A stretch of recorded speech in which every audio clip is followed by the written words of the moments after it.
Drop the rope, Omega, or I will have you chained beside him." The command didn't roar. It sliced through the frozen courtyard like a blade drawn slowly across ice, deliberate, cold, final. Alpha King Apostolos stood at the edge of the snow-dusted training grounds, his heavy fur mantle brushing against polished steel pauldrons. The dying afternoon light caught the wolf insignia etched into his breastplate, casting predator shadows across pristine white snow. Behind him, carved wolf totems towered over fortress walls, their stone eyes judging everything. Winter tribunal banners snapped violently in the wind. He had come expecting treason. He had come expecting forbidden ritual, blood oaths, dark moon worship, perhaps even an attempt to raise a cursed bloodline. He did not expect this. Gianna, the castle's invisible, Wolfless Omega, knelt in the snow, her rough spun gray tunic soaked through at the knees. Her hands gripped a leather rope suspended from a wooden training post, and dangling gently in the reinforced harness was a small gray pup, his hind legs hanging limp and useless. Leo, the son of the late Beta Commander Theron, a war hero's bloodline, a paralyzed disgrace. The snow beneath the pup was trampled with failed attempts, drag marks, collapsed prints, evidence of hours spent struggling. Gianna did not bow. She didn't even turn. Instead, she whispered softly to the pup, her breath misting in the frigid air. "Again, Leo, use your shoulders. Feel the ground. You are not broken." And then, impossibly, the pup growled.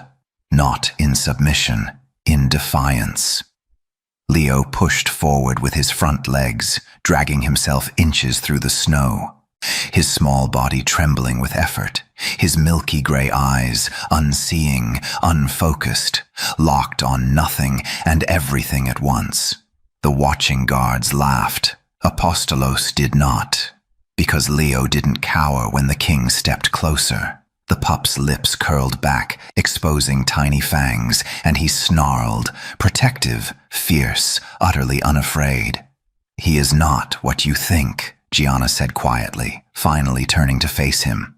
Snowflakes clung to her dark braids. A faint scar traced her left cheek, old, deliberate, not from battle. Apostolos's jaw tightened. "No, he is exactly what I feared." Before we continue, please hit the subscribe and like button and tell me which city you're tuning in from. I love to know where this story found you. Now let's dive in. The Silver Ridge Pack Fortress was less a home and more a monument to survival draped in cold grandeur. The great hall suffocated beneath the weight of its own history, vaulted ceilings carved with conquest records, braziers burning with eternal flame, the metallic tang of ambition thick enough to taste.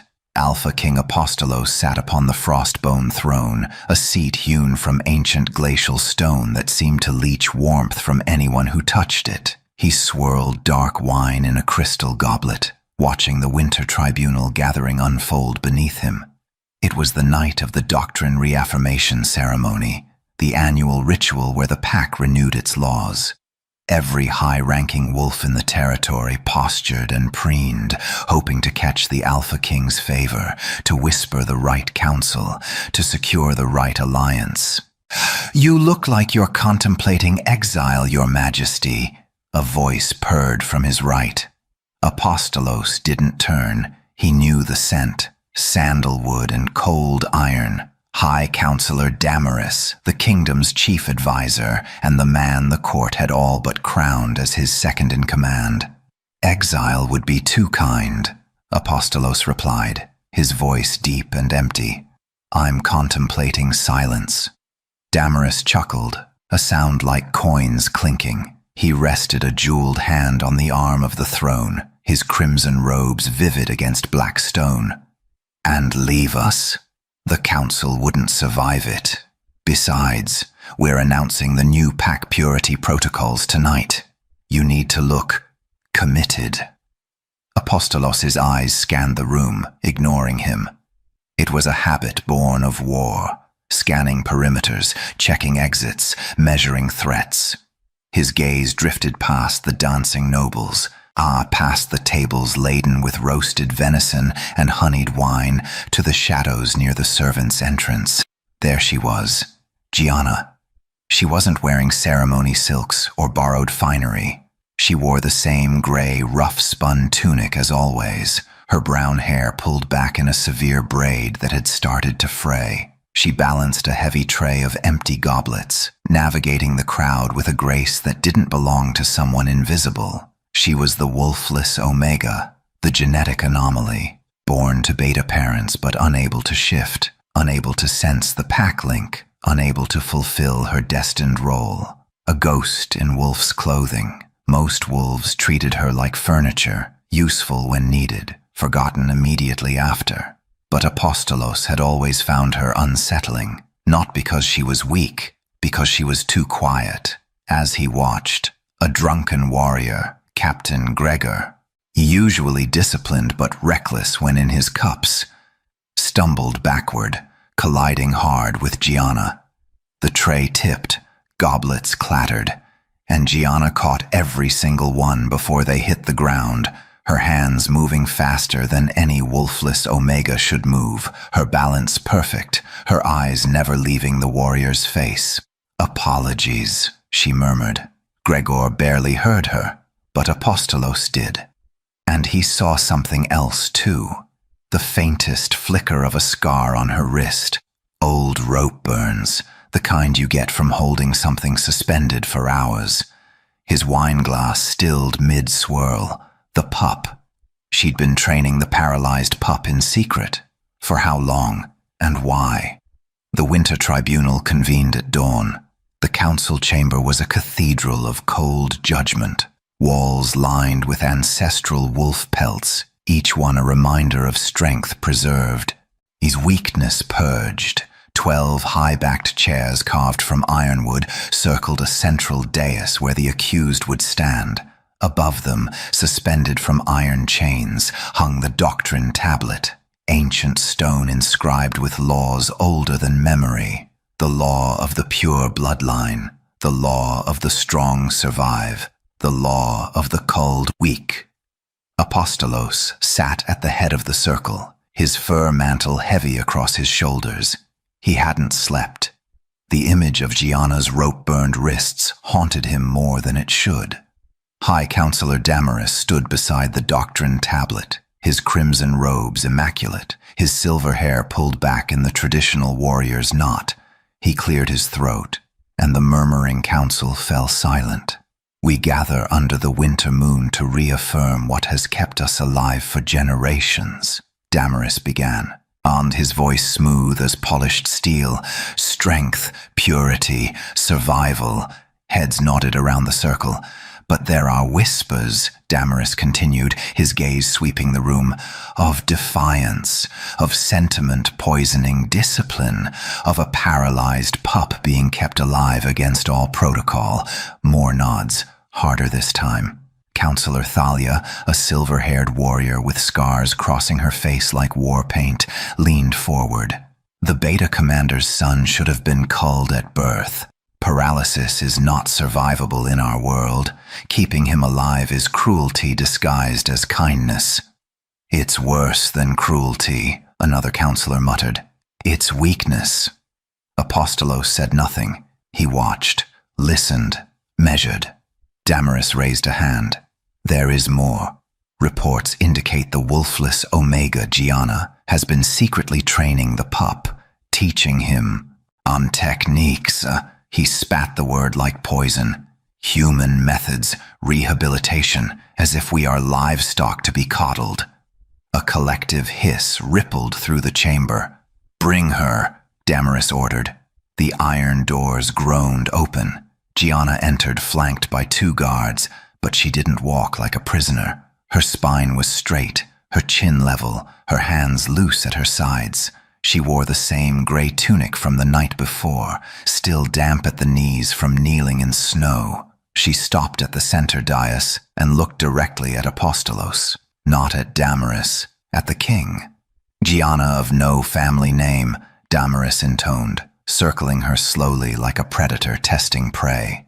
You stand accused of defying the doctrine of strength. You have been training a paralyzed pup in forbidden methods. You have wasted resources, time, and hope on genetic failure. Gianna didn't flinch.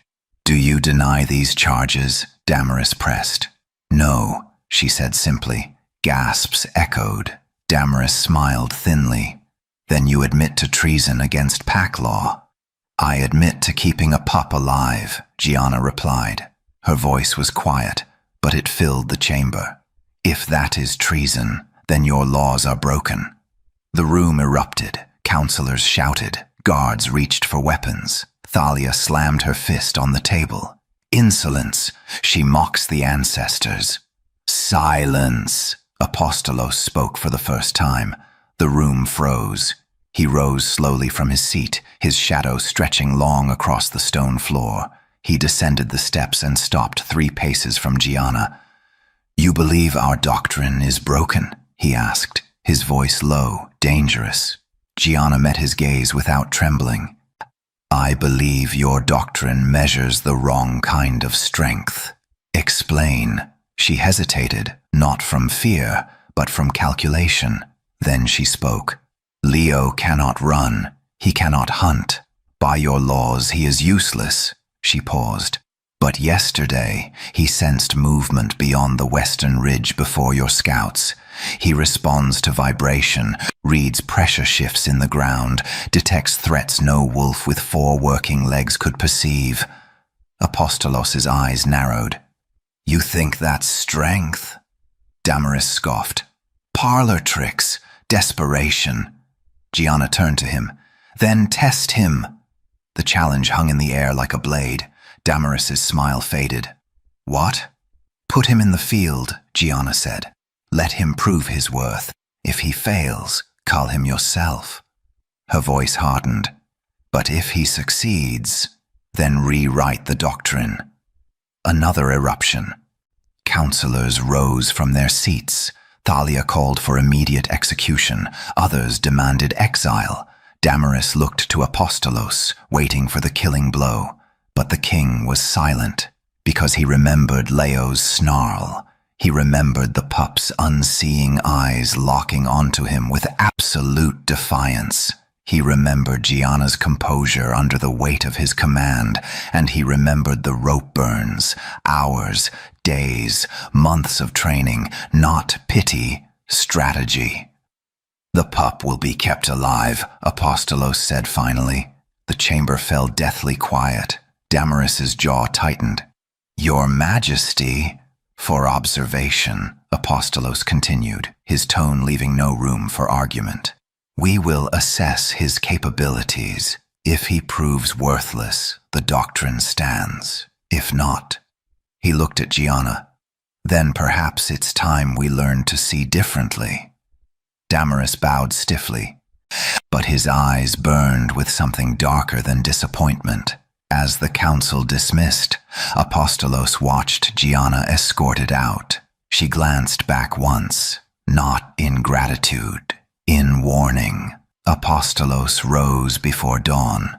The fortress was still draped in darkness when he slipped through the eastern gate, his breath misting in the frigid air. No guards, no council, no witnesses, just the crunch of fresh snow beneath his boots and the distant howl of wind through the mountain pass. He knew where she would be. The training grounds were empty except for 2 figures, one kneeling, one suspended. Gianna worked in silence, her movements precise and practiced. Leo hung in the leather harness, his small body trembling as he pushed against the resistance. She had added weight stones to the rig, small pouches of sand tied to the frame. Apostolos crouched behind a supply cart, watching. Left shoulder, Gianna murmured. She tapped the ground twice with her boot. Leo shifted his weight instantly, compensating, redistributing balance through his upper body. Good. Again. Faster. 3 taps. Leo pivoted, his front legs moving independently, his core engaged despite the dead weight of his hind legs. This wasn't rehabilitation. This was combat conditioning. Apostolos's pulse quickened. Gianna lowered Leo from the harness and set him gently on the snow. The pup's legs dragged uselessly behind him, but he didn't whimper. He watched Gianna's feet with absolute focus. She stomped once. Leo barked, sharp, immediate. She stomped twice in quick succession. Leo dropped flat, belly to the snow, ears pinned back. "Pressure shift," she whispered. "Feel it, Leo, not just sound. Vibration." She knelt and pressed her palm flat against the frozen ground. Leo crawled forward, nose to the earth, his small body tense with concentration. Then he stopped, tilted his head, growled low. Gianna's eyes snapped toward the western ridge, a full 3 seconds before Leo barked again. Apostolos stood. The movement was involuntary, instinctive. He stepped from the shadows, snow falling from his cloak. Gianna spun, her hand moving protectively toward Leo. "Your Majesty," she said, her voice carefully neutral. Apostolos didn't acknowledge the greeting. His gaze was fixed on the pup. "How long have you been training him?" "Since he could hold his head up." "Why?" She hesitated. "Not from shame, from calculation." "Because no one else would." Apostolos crossed the courtyard slowly, deliberately. Leo growled again, that same fierce, protective sound, but Gianna placed a hand on his head. The pup fell silent. "You're not teaching him to survive," Apostolos said quietly. "You're teaching him to fight." Gianna met his gaze. "Yes." The admission hung between them like a drawn blade. "He cannot run," Apostolos continued, his voice low, dangerous. "He cannot chase. He cannot flee. No. So what use is he in battle?" Gianna's jaw tightened. She knelt beside Leo, her hand still resting on his head. "He doesn't need to run." Apostolos stepped closer. "Explain." She looked up at him, snowflakes catching in her dark hair. "Wolves rely on sight, scent, hearing." But Leo lost his hind legs. His body compensated, his other senses sharpened, not just hearing, but feeling, ground vibration, pressure shifts, tremor detection. "Tremor detection," Apostolos repeated slowly. "He can sense movement through snow, through stone, through frozen earth, approaching units, tunneling, weight distribution across terrain." She paused. "Things your scouts miss." Apostolos stared at her, then at Leo. The pup's milky eyes were unfocused, but his ears swiveled constantly, tracking sounds Apostolos couldn't hear. His nose twitched, reading the air. His small body remained tense, coiled, alert. "Show me," Apostolos commanded. Gianna hesitated, then nodded. She stood and walked 10 paces away, then stomped the ground in a complex rhythm. 3 quick taps, 1 long, 2 short. Leo's head snapped toward the western ridge. He barked once, paused, barked twice more in rapid succession. Gianna's face went pale. "What is it?" Apostolos demanded. "That's the warning pattern," she whispered. "Multiple units. Moving fast." Apostolos turned toward the ridge. Nothing, no movement, no sound. The watchtower sentries stood relaxed, unaware. "He's mistaken," Apostolos said. "He's never been wrong." Leo barked again, louder, more insistent, and then the watchtower horn blew. The sound split the dawn like a knife through silk. 3 short blasts, the signal for incoming threat. A sentry shouted from the western wall. Movement beyond the ridge, multiple hostiles approaching fast. Apostolos' blood turned to ice. The pup had sensed them minutes before trained scouts, through snow, through distance, through terrain that should have masked all approach. He turned slowly to Gianna. She stood beside Leo, her hand steady on the pup's head, her expression unreadable. How long have you known he could do this? Apostolos asked, his voice barely above a whisper. Since the first winter. And you said nothing. Her gaze hardened. Would you have believed a wolfless Omega? Apostolos had no answer, because she was right. He wouldn't have. The watchtower horn sounded again, longer, more urgent. Guards scrambled across the courtyard. Damaris emerged from the fortress, barking orders, his face twisted with alarm. But Apostolos didn't move. He stood in the snow, staring at the small grey pup who couldn't walk, the pup who had just saved his kingdom. Get him inside, Apostolos said quietly, and say nothing to the council. Gianna's eyes widened slightly. Your Majesty, that's an order. She nodded once, then scooped Leo into her arms and disappeared into the shadows. Apostolos remained alone in the training grounds as chaos erupted around him. His doctrine said the weak must be culled, but what he'd just witnessed wasn't weakness. It was warfare. 3 years earlier, the border was burning. Smoke choked the night sky, turning the moon blood red. Screams echoed through the mountain pass, not the howls of wolves, but the raw animal terror of ambush, of betrayal. Gianna pressed herself against the frozen rock face, her breath coming in short, desperate gasps. She had no wolf to call, no shift to save her, just human instincts and the knife she'd stolen from a dead rogue. She was 21 years old and had been a prisoner for 3 months. They'd found her living in the abandoned human settlement beyond the northern ridge, a wolfless anomaly surviving alone in territory no Omega should have reached. The patrol had assumed she was mad, feral, dangerous.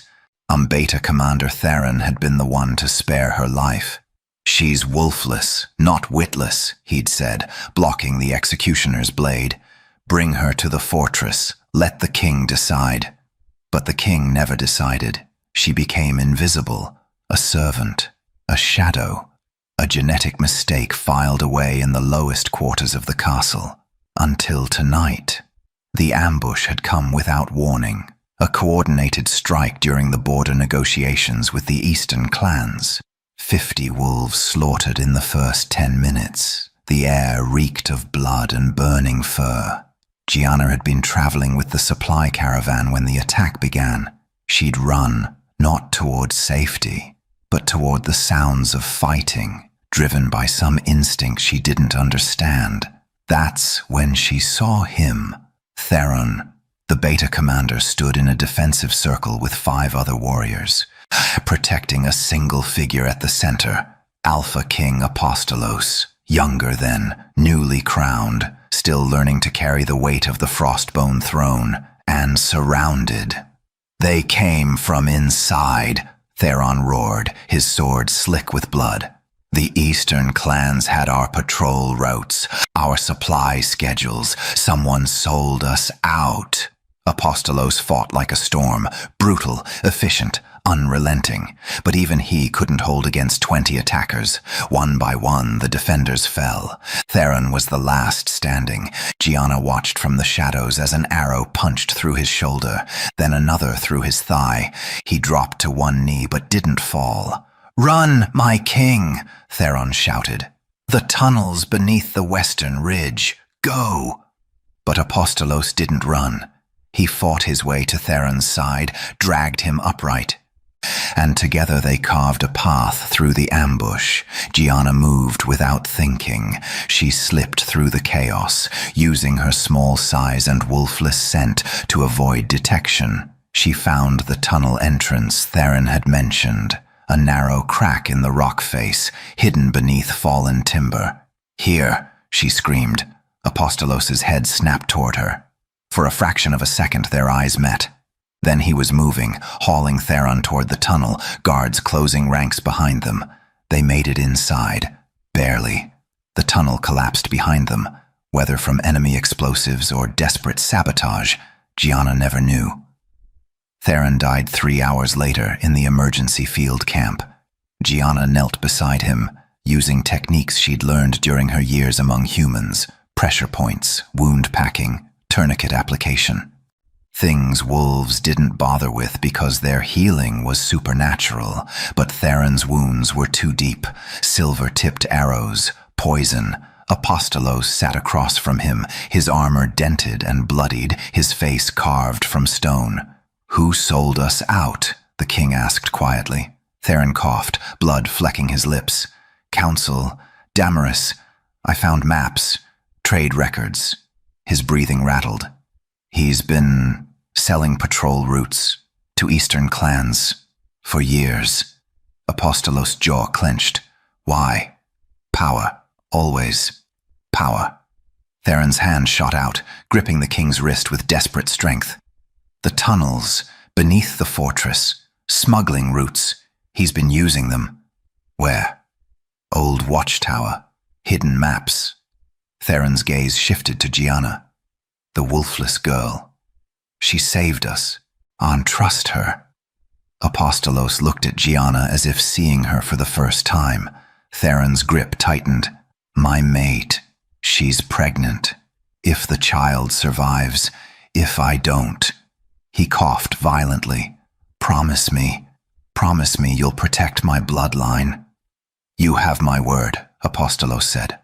Theron's eyes closed. He died as dawn broke over the mountains. 2 weeks later, Theron's mate gave birth. The labor was brutal, complicated. She hemorrhaged and died within hours. The pup survived, but his hind legs didn't move, paralyzed. The council whispered it was a curse, punishment for Theron's failure to prevent the massacre. They demanded the pup be culled immediately. Apostolos had hesitated. That night, Gianna appeared in the king's private chambers, the first and only time she'd ever dared. "You made a promise," she said simply. And Apostolos stared at her. "The pup cannot survive. Let me try." "Why?" She met his gaze. "Because Theron saved your life, and you saved mine." Something shifted in the king's expression. "You know nothing about raising pups. I know about adaptation." She stepped forward. "Humans survive without wolves, without packs, without supernatural healing. They learn differently. I can teach him. The council will never allow it." "Then don't tell them." Apostolos studied her for a long moment. Then he nodded once. "Keep him alive," he said, "but stay invisible. If the council discovers this, they won't." Present day. Apostolos stood in his private study, staring at the map spread across his desk. The watchtower horn had stopped, the threat repelled. False alarm, the scouts claimed. But Leo had known. A knock echoed. "From enter." Gianna stepped inside, alone. Snow still clung to her hair. "You wanted to speak with me, Your Majesty." Apostolos didn't turn. Theron mentioned tunnels beneath the fortress, smuggling routes. Gianna went very still. "You were there the night he died," Apostolos continued. "You heard everything." Silence. "Did you find the maps?" he asked quietly. Another pause. Then, "Yes." Apostolos finally turned. "And?" Gianna's expression was unreadable. "The tunnels are real. They run beneath the entire western wall. Damaris has been using them for years." The king's blood turned to ice. "For what?" "Smuggling, weapons, bribes." She hesitated. "And something else." "What?" Her gaze hardened. "Assassins." The room tilted. "The attack today wasn't random," Gianna continued. "Leo sensed them because they were coming from below. Through the tunnels, just like the night Theron died." Apostolos gripped the edge of his desk. "How long have you known?" 3 years. "And you said nothing." Her voice turned sharp. "Would you have believed a wolfless Omega accusing your high counselor of treason?" Apostolos had no answer, because once again, she was right. "Show me the maps," he said finally. Gianna nodded. "Tonight." Midnight came wrapped in silence. The fortress slept beneath a blanket of fresh snow, watchfires burning low on the battlements, Guards patrolled in lazy rotations, their breath misting in the frozen air. The winter tribunal had adjourned. The council had retired.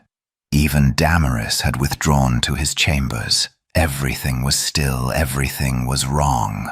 Apostolos stood in the war room, studying the stolen maps Gianna had retrieved from beneath the old watchtower. Tunnel networks sprawled across yellowed parchment like veins beneath skin. Dozens of passages, some centuries old, others recently excavated, all leading directly under the western wall.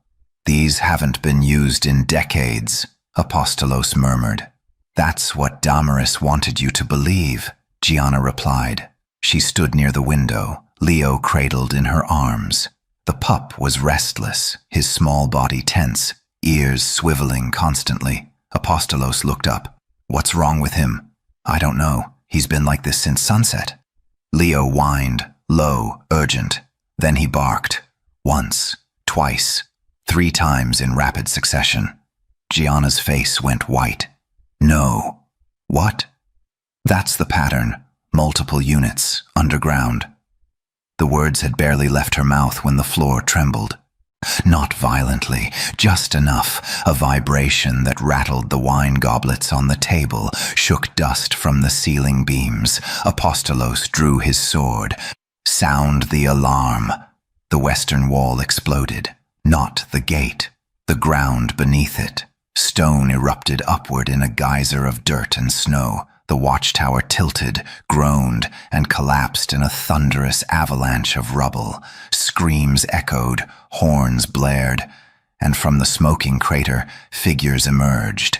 Dozens of them, masked, armed, moving with military precision. Assassins.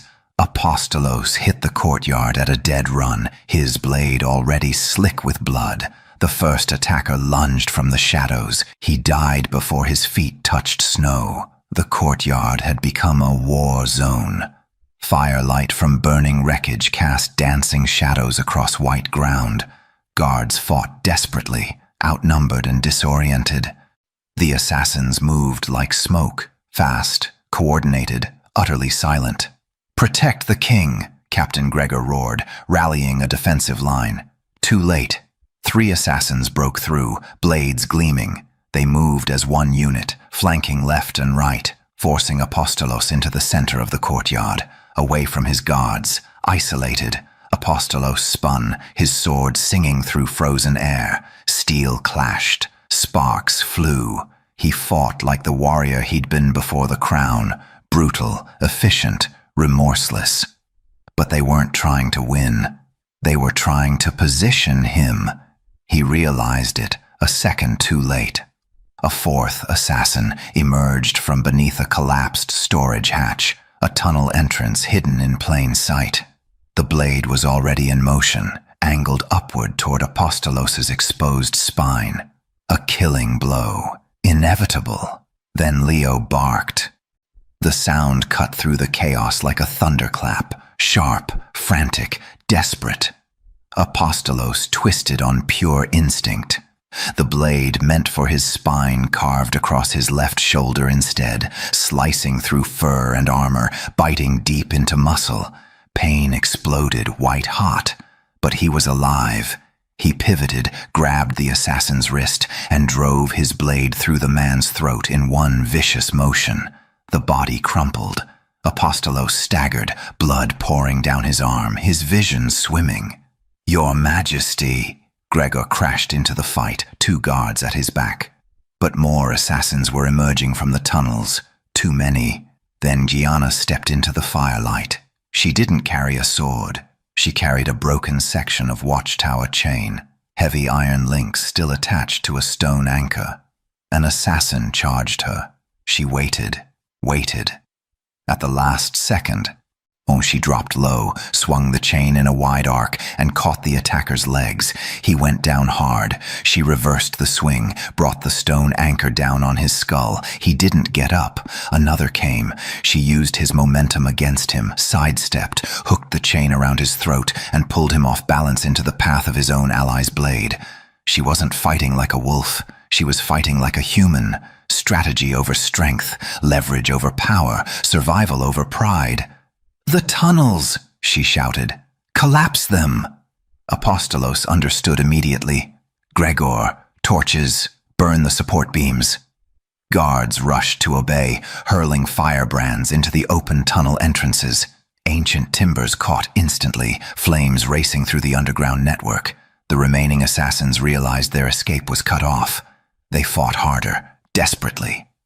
Apostolos pressed forward despite his wound, his blade a blur of silver and red. Gianna moved beside him, not behind, protecting his exposed left side with calculated precision. Leo barked again, warning. The largest tunnel entrance, directly beneath the armory, began to collapse. "Fall back," Apostolos commanded. The guards retreated, the ground buckled, and the entire western courtyard caved inward, swallowing flame, bodies, and screaming assassins into the burning tunnels below. Silence fell, broken only by crackling fire and distant moans. Apostolos stood in the center of the devastation, his left arm hanging useless, blood staining the snow around him. Gregor approached, dragging a surviving assassin by the collar. The man's mask was torn, revealing a face Apostolos recognized. A fortress guard, one of his own. Talk," Apostolos said coldly. The guard spat blood. "It's done. The council has already—" "What council decree?" Apostolos stepped closer. "Who gave the order?" The guard smiled through broken teeth. "You think this was about killing you?" He laughed, a wet, rattling sound.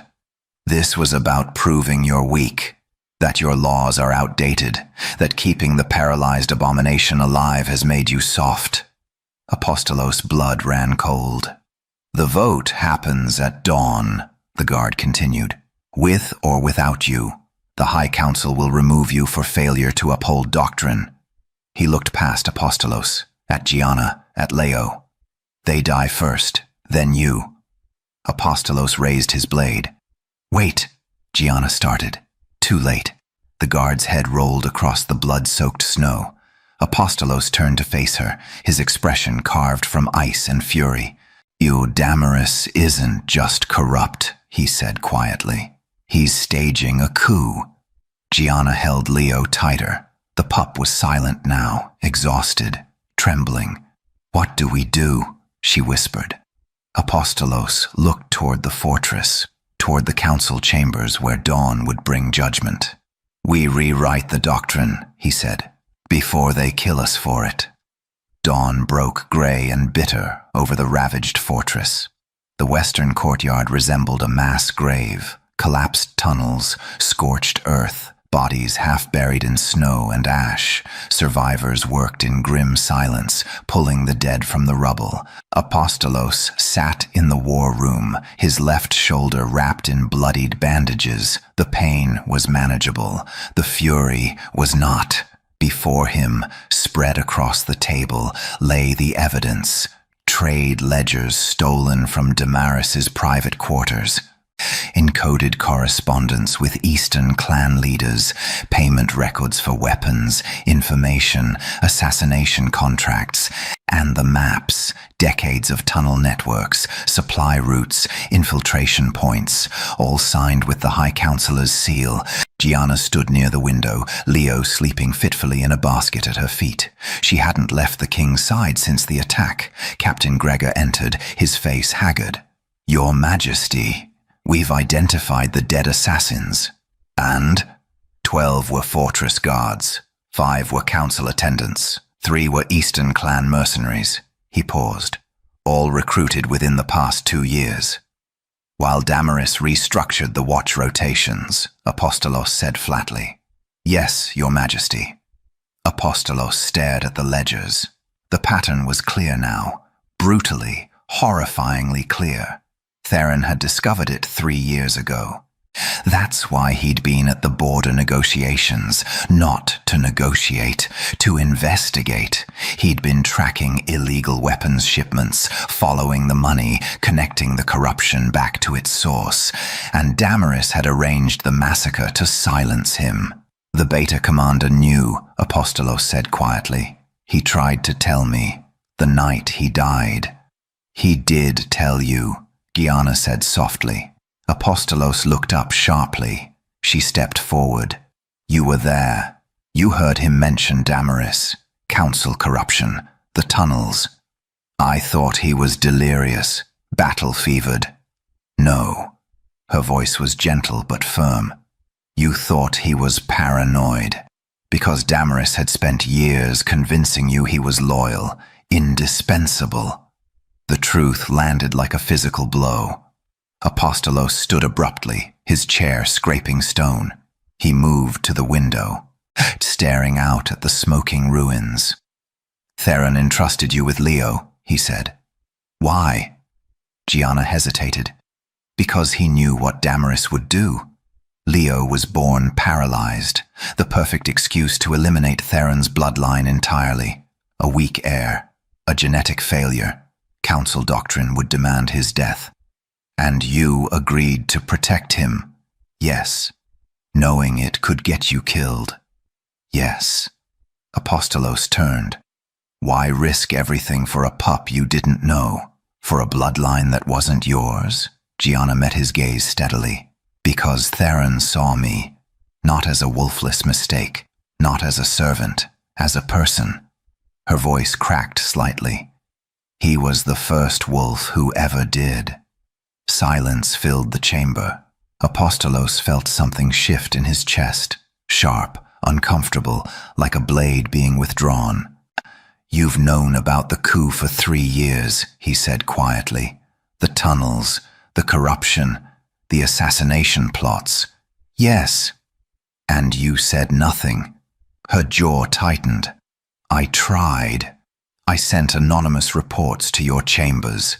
I left evidence where you would find it. I even attempted to speak with you directly twice. I don't remember, because your attendants turned me away.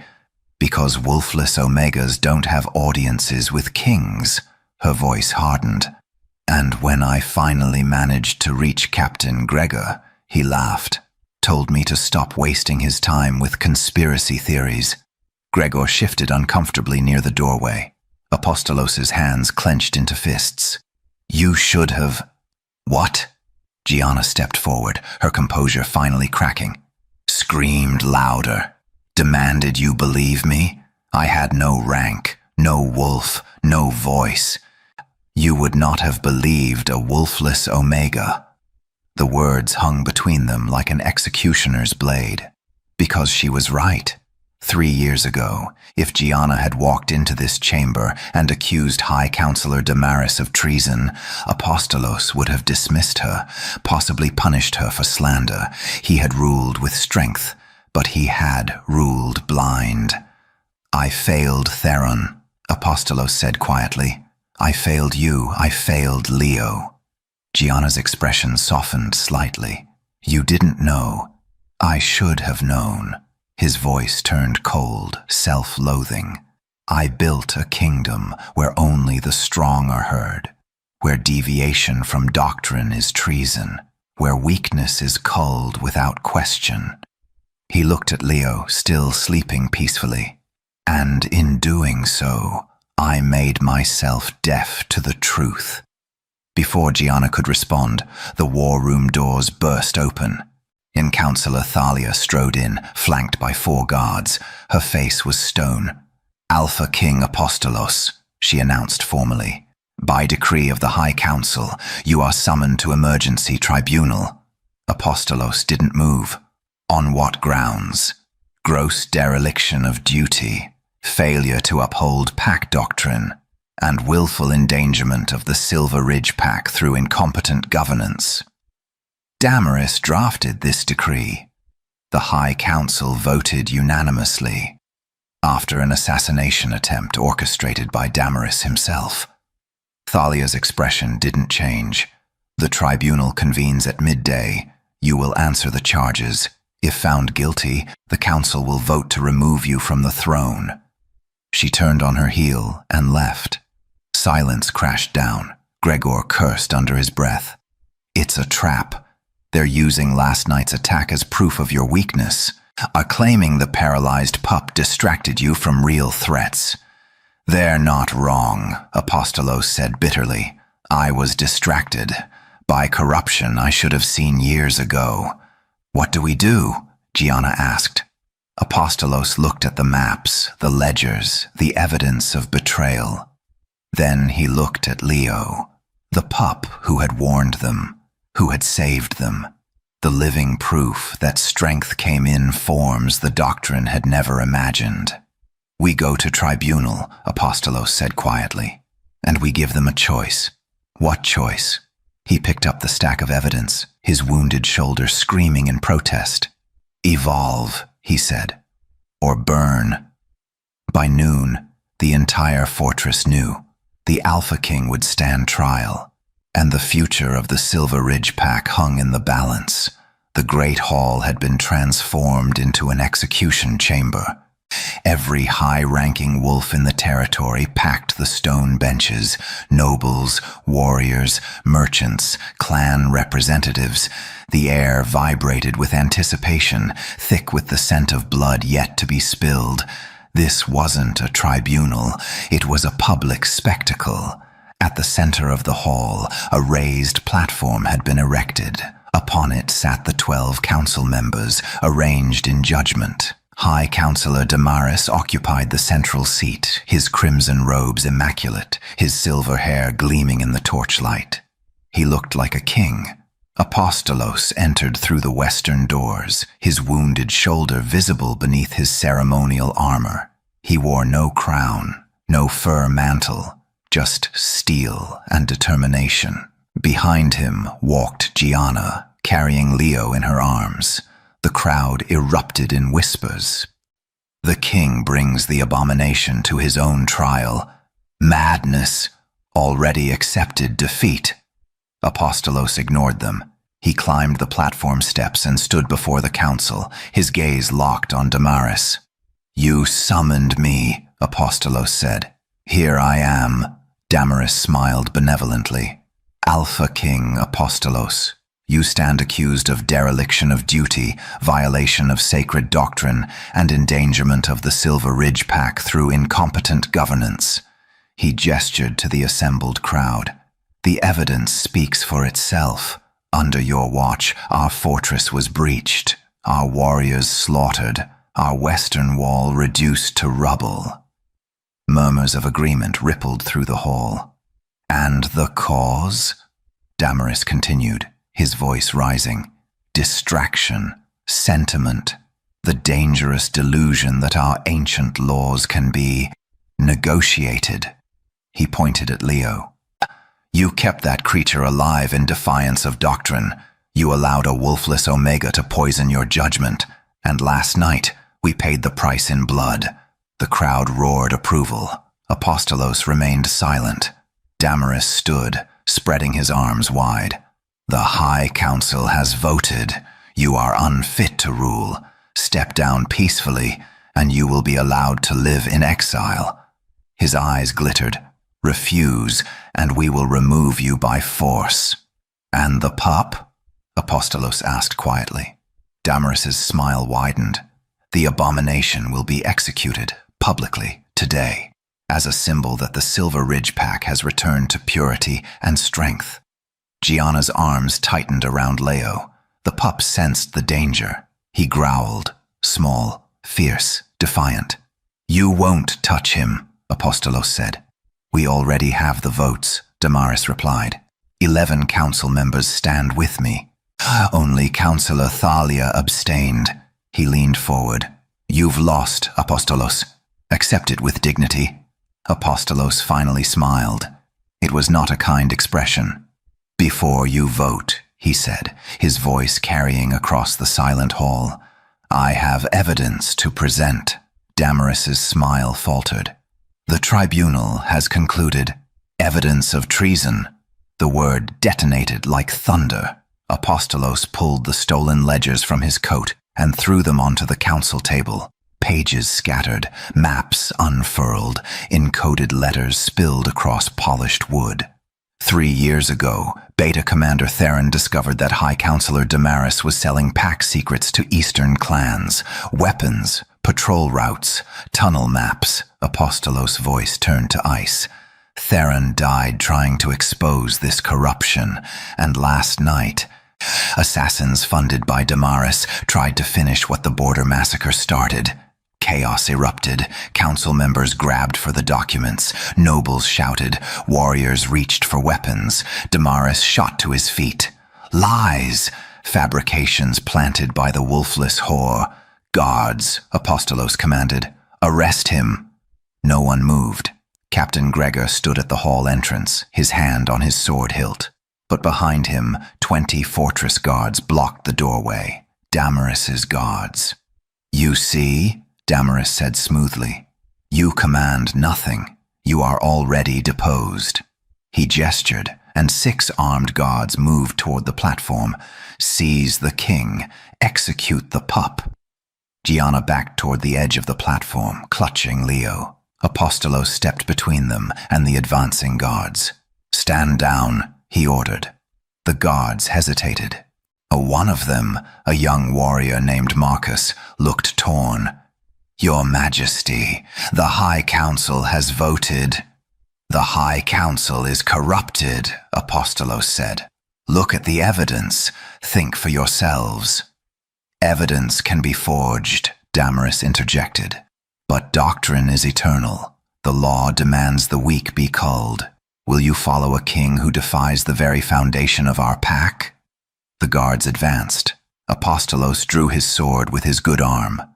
"Last warning," he said quietly. Behind him, Gianna set Leo down gently. She picked up a ceremonial spear from the platform display. "If you die," she whispered, "I'm taking Leo and running." "You won't have to." Apostolos didn't take his eyes off the guards. "I should have said this 3 years ago." His voice softened. "I saw your strength from the beginning. Your resilience, your refusal to disappear even when everyone demanded it." He paused. "I was afraid of what that meant, afraid that acknowledging you meant admitting I was wrong about everything." Gianna's breath caught. "But you were never invisible to me," Apostolos continued. "You were just braver than I was." The first guard lunged. Apostolos deflected the blade despite his wounded shoulder, reversed the momentum, and disarmed the man in 3 moves. 2 more attacked. Gianna moved like water, quick, precise, using the spear's length to keep distance, targeting joints and balance points rather than attempting fatal strikes. Leo barked frantically, warning. More guards were coming from the side entrance. Apostolos realized they were surrounded. Damaris smiled from his seat. "Surrender, and I'll make the executions quick." Apostolos straightened, his sword still raised.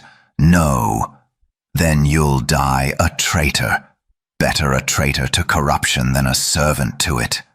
Apostolos turned to face the assembled crowd. His voice rang through the great hall like a war horn. "The High Council claims I've failed you. Perhaps they're right. I built a kingdom where only one kind of strength mattered, where deviation meant death, where the vulnerable were discarded without question." He gestured to Leo. "That pup saved my life last night. He warned us of the attack before trained scouts. He detected enemies through stone and snow, using senses we never valued because they didn't fit our doctrine." Murmurs spread. "And this woman," he indicated Gianna, "spent 3 years trying to warn me of treason. But I couldn't hear her because she had no rank, no wolf, no voice we considered worth listening to." His gaze swept the crowd. "So yes, I failed you, but not by being weak." His voice dropped, deadly quiet. "By being blind." He turned back to Damaris. "You want my throne? Then fight me for it." Apostolos raised his sword. Trial by combat. Ancient law, unchallengeable. The hall fell deathly silent. Damaris's expression twisted. "You're wounded, half dead already." Then it should be easy. Damaris looked at the guards, at the council, at the crowd. He was trapped, refuse, and he looked like a coward, except, and he risked everything. Slowly, Damaris smiled. Very well. He descended from the council platform. When you fall, the pup dies screaming. Apostolos met his gaze.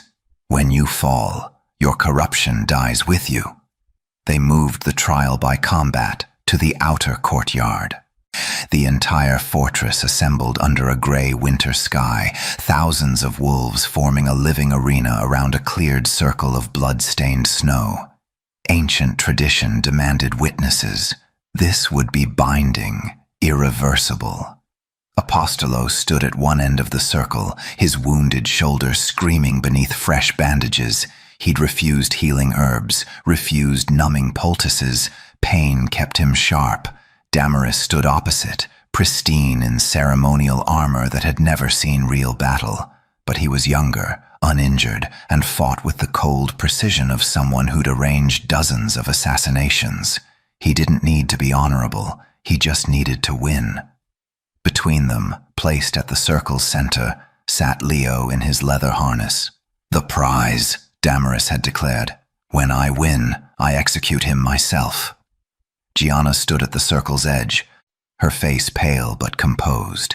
She held nothing, no weapons, no leverage. If Apostolos fell, she'd have seconds to run before Damaris's guards seized her. She'd already lost everything once.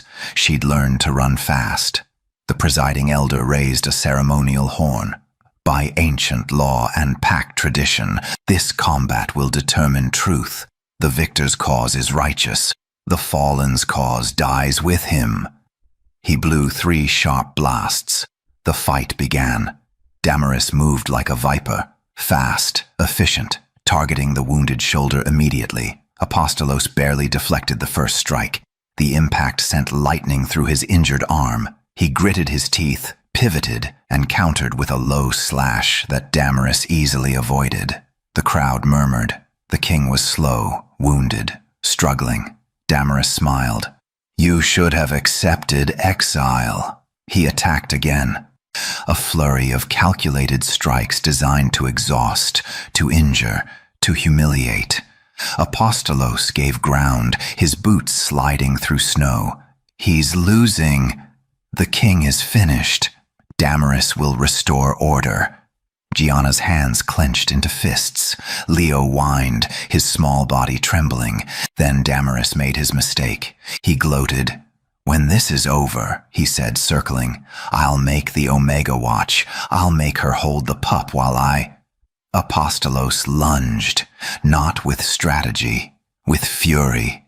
His blade crashed against Damaris's guard with enough force to drive the counselor back 3 steps. Another strike, another. The wounded shoulder forgotten, replaced by something primal and absolute. Damaris's smile vanished. He fought back desperately now, his pristine armor dented, his breathing ragged. You want to know why Theron trusted her? Apostolos snarled, our driving forward. Because she sees what cowards like you refuse to. That strength isn't perfection. He knocked Damaris's sword wide. It's adaptation. His blade stopped an inch from Damaris's throat. The crowd went silent. Apostolos could end it. Right now, one thrust, justice delivered. But Leo barked. Not the warning bark. Something worse. Frantic, desperate, terrified. Apostolos' head snapped toward the pup. Leo was thrashing in his harness, his small body convulsing, his unseeing eyes wild. What's wrong with him? Someone shouted. Gianna ran forward. She pressed her hands to the snow, feeling for vibrations. Her face went white. Everyone move, she screamed. Get away from the courtyard. It's a trick, Damaris started. The ground trembled, not gently, violently. Apostolos felt it through his boots. A massive pressure wave building beneath the stone, something catastrophic, something that didn't belong. The tunnels, he breathed. Gianna grabbed Leo. They packed the collapsed tunnels with explosives. They're going to... The western section of courtyard erupted. Stone and snow geysered skyward in a column of fire and debris. Wolves screamed, scattering in every direction. The blast wave knocked dozens off their feet, and beneath the smoke, the tunnel network revealed itself. A vast honeycomb of passages, some centuries old, others recent, all interconnected, all rigged to explode. Apostolos realized the horrifying truth immediately. This wasn't about winning the trial by combat. It was about eliminating everyone who'd seen the evidence. "Second charge," Gianna shouted, pointing to the eastern wall. Another explosion, then a third near the main gate. Chaos consumed the fortress. Wolves fled in every direction, trampling each other, desperate to escape the collapsing ground. Apostolos grabbed Damaris by the throat and dragged him toward the center platform where the crowd could see. "You did this!" Apostolos roared. Damaris thrashed. "It was supposed to be controlled. Blame it on structural weakness, on your negligence. You were going to murder the entire assembly. I was going to rebuild," Damaris snarled. "Without you, without the old laws choking us." Apostolos hurled him to the ground. The remaining council members, those who'd survived the initial blasts, stood in shocked horror. "He planned this," Apostolos said, his voice carrying across the panicked crowd. "The assassination attempt. The explosives. All of it designed to eliminate anyone who might challenge his coup." Captain Gregor emerged from the smoke, dragging a prisoner, one of the fortress engineers. "He's confessing," Gregor shouted. "Damaris paid him to rig the tunnels, said it was for structural testing." The engineer collapsed, sobbing. "I didn't know it was meant to kill people. I thought—" Another explosion, smaller this time, near the servant quarters. Leo barked again, warning, counting. Gianna listened to the pattern. 3 more charges, southern wall, armory, and— Her eyes widened. "The Great Hall, where the archives are stored." "He's destroying evidence," Apostolos said. "Arrest them." Thalia's voice cut through the chaos. The sole abstaining counselor pointed at Damaris and his loyalists. "Arrest them all." Loyal guards surged forward, seizing council members who tried to flee. Damaris stood alone now, his pristine armor scorched, his carefully constructed coup collapsing around him. "It doesn't matter," he said, almost laughing. "You've already lost. The doctrine is broken. The pack is scattered. You've proven me right. Sentiment and weakness have destroyed us." Apostolos stepped forward. "No." He turned to face the assembled crowd, thousands of wolves, frightened and confused, watching their world burn. "You want to know what destroyed us?" Apostolos' voice rang across the courtyard. "Blind tradition. The refusal to see strength in anything that doesn't match our ancient expectations." He gestured to the smoking ruins. "We built these tunnels centuries ago for supply and defense, but we forgot they existed. We stopped maintaining them, stopped watching them, because they didn't fit our image of how a fortress should work." He looked at Leo, still cradled in Gianna's arms. "That pup warned us. 3 times now, he's detected threats every trained scout missed, not because he's perfect, because he's adapted." Apostolos' gaze swept the crowd. "Strength is not speed. It is not perfection. It is not the ability to crush enemies with your bare hands." His voice dropped, powerful and absolute. "Strength is survival." He placed a hand on Leo's head. "This pup survived paralysis. He survived being marked for death. He survived because someone refused to accept that weakness and usefulness are the same thing." He looked at Gianna, and she survived being invisible, being dismissed, being silenced. Yet she kept fighting, kept warning us, kept protecting the future even when we couldn't see it. Silence fell across the courtyard. From this day forward, Apostolos declared, no wolf will be cast aside for deviation from tradition. No voice will be ignored because it lacks rank. And no pup, his hand tightened gently on Leo's head, will be culled for being different. He turned to the surviving council members. The doctrine is broken, not because it was wrong about strength. His voice turned cold, but because it made us blind to it. Damaris lunged, a desperate final attack, a hidden blade drawn from his boot. Leo barked. Apostolos turned, caught the blade with his bare hand, and drove his sword through Damaris's chest. The High Counselor fell into the blood-stained snow, and the old law died with him. Spring came early to Silver Ridge. The snow that had buried the fortress for months began its slow retreat, revealing patches of dark earth and the first brave shoots of green. Icicles dripped from the repaired watchtowers. The air, once sharp enough to cut, softened into something almost gentle. The fortress had changed, not just the rebuilt walls or the sealed tunnels, but something deeper. Something in the way wolves moved through the courtyards, the way they spoke to one another, the way they listened. Leo had become a legend, the paralyzed pup who'd saved the kingdom. Every morning, he held court in the eastern training grounds, no longer hidden in shadows, but displayed proudly at the center of fortress life. A dozen young wolves surrounded him, some injured, some born different, all learning the techniques Gianna had spent years perfecting: balance training, unsensory development, adaptive combat. A young she-wolf with a twisted front leg practiced weight distribution exercises. A male pup born deaf learned to read ground vibrations through his paws. An older warrior, blinded in battle, relearned the world through scent maps and echolocation. Leo supervised them all, his small body stronger now, his harness modified with wheels that let him move independently. He couldn't run, he'd never hunt, but he'd become something more valuable.